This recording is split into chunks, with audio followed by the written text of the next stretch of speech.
Ne faites pas vraiment attention à ma barbe, s'il vous plaît. Prêtez pas vraiment attention. Petite explication. Je sors d'un stream sur Euro Truck Simulator, on était en RP, du coup je voulais me mettre la barbe un petit peu comme des chauffeurs routiers là, tu vois. Avoir une bonne caricature de chauffeur routier. D'ailleurs c'était très drôle, je vous invite à me suivre sur ma chaîne Twitch, ça peut être vraiment super si vous venez regarder de temps en temps, ça fait plaisir.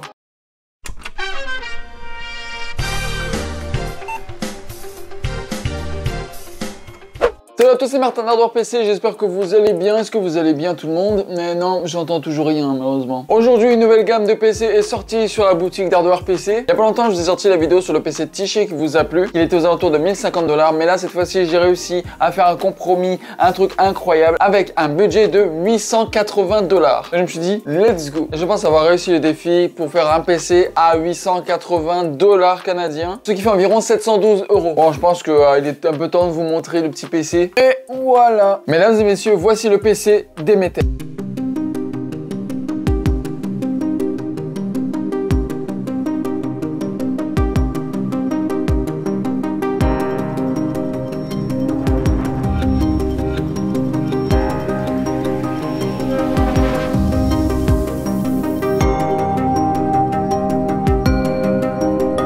La mythologie grecque est la déesse de l'agriculture et de la moisson. Et pourquoi avoir choisi ça comme nom? L'agriculture, c'est une petite graine qui devient énorme. Et grâce à ce PC justement, c'est un petit PC vraiment pas cher et en plus améliorable dans le temps. Pour avoir un petit PC comme ça dès le début et au fur et à mesure du temps d'amélioration, ça devient un super beau giga PC de la mort qui tue en fait. Petit disclaimer, ce PC n'a aucun de RGB. J'ai voulu vraiment minimiser les coûts, donc il n'y aura pas de RGB. J'ai essayé aussi un petit peu de mélanger entre le boîtier qui est blanc, la RAM qui est blanche, le CPU couleur qui est blanc aussi et le reste c'est noir. J'ai voulu faire un petit peu de dégradé, je veux dire. Car de toute façon, ce PC n'est pas purement esthétique, mais surtout un PC qui en a dans le ventre. J'ai surtout opté pour la performance. Et surtout aussi, je voulais faire un PC vraiment moins cher que le PC Tiché. Donc mesdames et messieurs, voici ce qu'on a ici avec un beau boîtier. On va enlever la vitre. Bon, voyons voir les composants de cet ordinateur. Pour le boîtier, c'est le Deepcool CH370.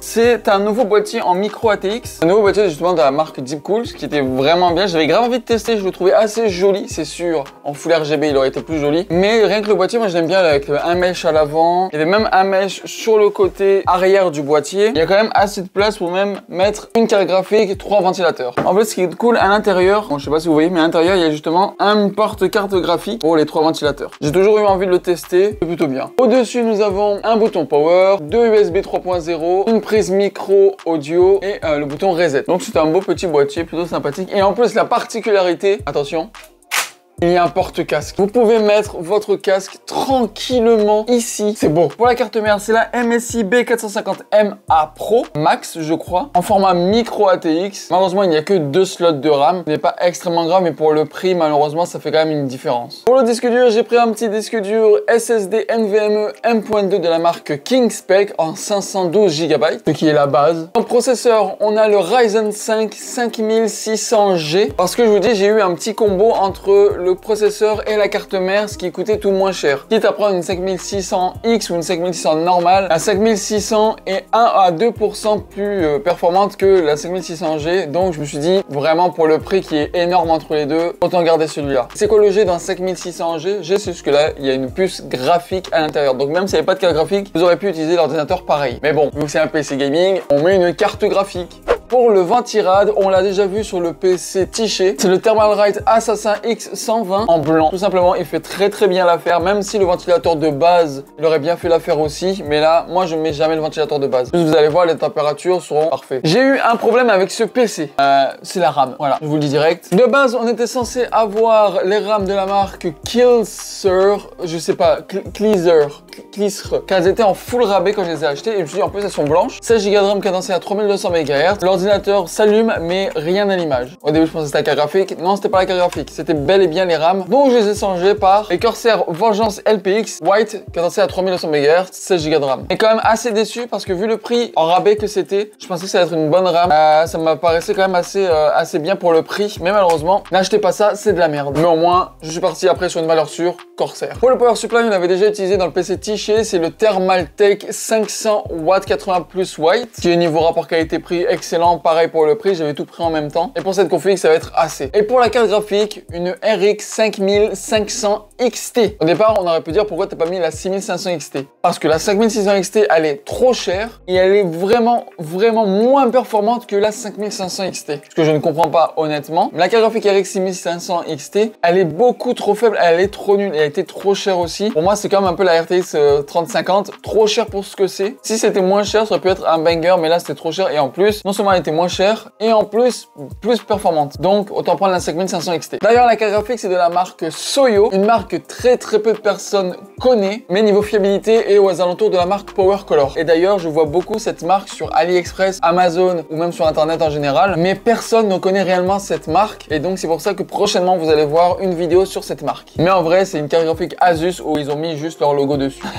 Mais vous allez comprendre un petit peu quand je vous montrerai cette vidéo dans les prochains jours. Donc voilà les amis, je pense qu'on a fait tout le tour de ce PC. Honnêtement, on va l'allumer. Bon, vous verrez rien, hein, vous verrez pas grand chose, mais on va l'allumer pour vous montrer à quoi il ressemble quand il est allumé. Et d'ailleurs, si vous avez voulu voir le montage de ce PC, je fais des streams montage PC en live sur Twitch et sur la chaîne YouTube. Donc si jamais vous avez envie, vous pouvez venir directement en stream pour voir le montage de ce PC. Sinon, vous pouvez toujours aller sur la chaîne, aller dans playlist et vous verrez aussi les live montage PC que je fais. 3, 2, 1, bam! Voilà à quoi il ressemble. Il y a 0 RGB, c'est plus la performance. Et d'ailleurs, en parlant de performance, vous allez voir que pour ce prix, il en a quand même sur le capot. Bon allez, on passe au test. Et on part direct sur les tests du PC avec l'habituel 3D mark pour connaître le score du PC. Bon, évidemment, vous avez l'habitude. Et le score n'est pas des moindres avec 5162 scores. C'est vraiment bien pour le prix. En graphics score, on a presque 5000 et en CPU, nous sommes à 7380. Je sais, il y a quand même une différence entre les deux, mais comme c'est un PC upgradable, vous pourrez commencer par changer la carte graphique et passer sur une RX 6600 ou bien une 6700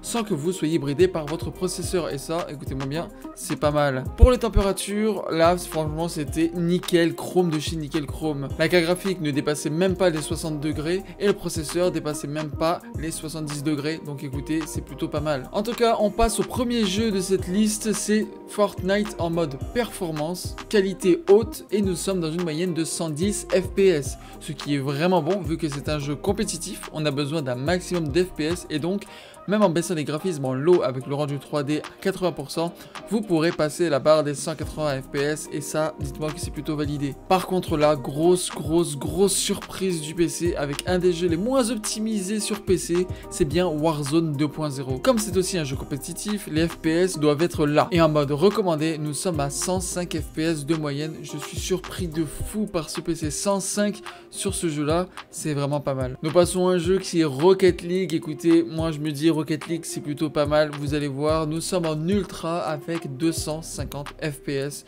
de moyenne. Quoi vous demander de plus? Qu'est-ce que vous avez besoin d'autre? C'est validé sur Rocket League. Et on part sur un mastodonte du jeu vidéo, je parle de God of War PC. Même si c'est un gros jeu, il est possible de jouer en qualité moyenne à 75 FPS de moyenne et en minimum à 90. Écoutez, je survalide ce PC. Et maintenant on passe au dernier jeu de la liste, c'est Counter-Strike 2. J'ai découvert aussi que l'optimisation du jeu n'était pas bonne. En ultra, on était à 80 FPS de moyenne et en minimum, nous étions à 190 FPS. C'est validé, mais bon, j'espère qu'ils vont quand même améliorer cela. Parce que je vous dis, si on avait été dans l'ancien Counter-Strike, on aurait déjà dépassé les 150 FPS en ultra.